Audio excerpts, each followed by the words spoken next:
Hello and welcome back to Apocafe. Let's begin our discussion with Indian first nuclear-powered ballistic missile submarine. In 2016, INS Arihant was inducted into Indian Navy, thus extending nuclear military capabilities from land and air to the sea. A year after INS Arihant's induction, the submarine reportedly suffered damages, but Defense Ministry was reluctant to share the cost of repair in preview of national security. There is no doubt India is so vibrant and diverse nation, and that is the reason why Indian taxpayers deserve to know how much their government is spending on nuclear weapons, particularly compared to spendings on healthcare and education. Indian government secrecy on nuclear weapons and defense system is not new. In 2001, the Indian government declined to say how much it paid for multi-role fighter aircraft, citing a confidentiality clause in the contract which, according to some of the defense experts, is an international norm for any sort of state-to-state defense agreement. More recently, the Indian government refused to reveal expenditures incurred in developing and testing indigenous ballistic missile, leasing nuclear submarines from Russia, or developing a land-based ballistic missile Prithvi 2.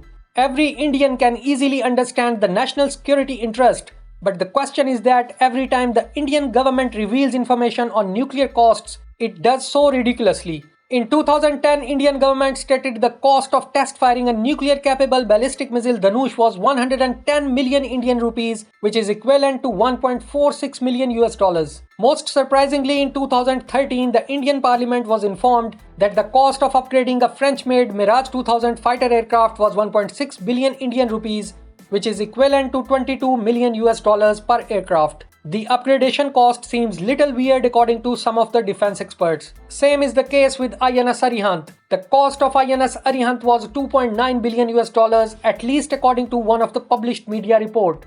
But the cost breakdown was vague and insubstantial. The Department of Indian Atomic Energy, which is responsible for both nuclear energy and weapons, saw its budget increase from 121 billion rupees to 182 billion rupees in 2019 to 20. This means the budget of the Atomic Energy Department went up by over 50% over the decade. But from the budgetary figures, this is impossible to determine how much is allocated to the nuclear weapons. The Indian premier defense agency DRDO produces weapon systems and defense technologies domestically for the Army, Navy and the Air Force. DRDO is in charge of developing advanced missiles and other means of delivering nuclear weapons. In 2020 alone, there is 33% increase in DRDO's budget. The amazing fact is that the Defense Research and Development Organization is exempted from questions under the Right to Information Act. Like India, Pakistan's nuclear weapon spending is also hard to estimate, as funds for its nuclear program are placed under a secret budget head to maintain secrecy and to protect national security interests.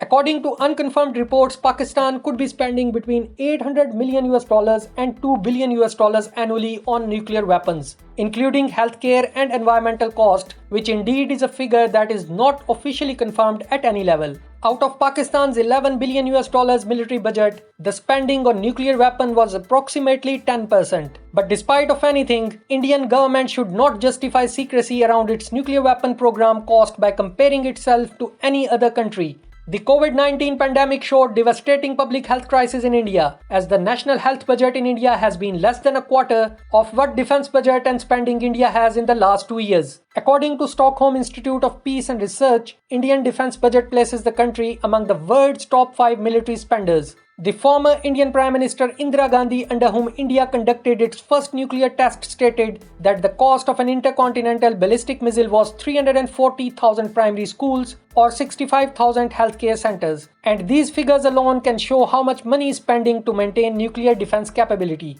If you like this video, hit on subscribe and please share your sentiments and reservations in the comment section.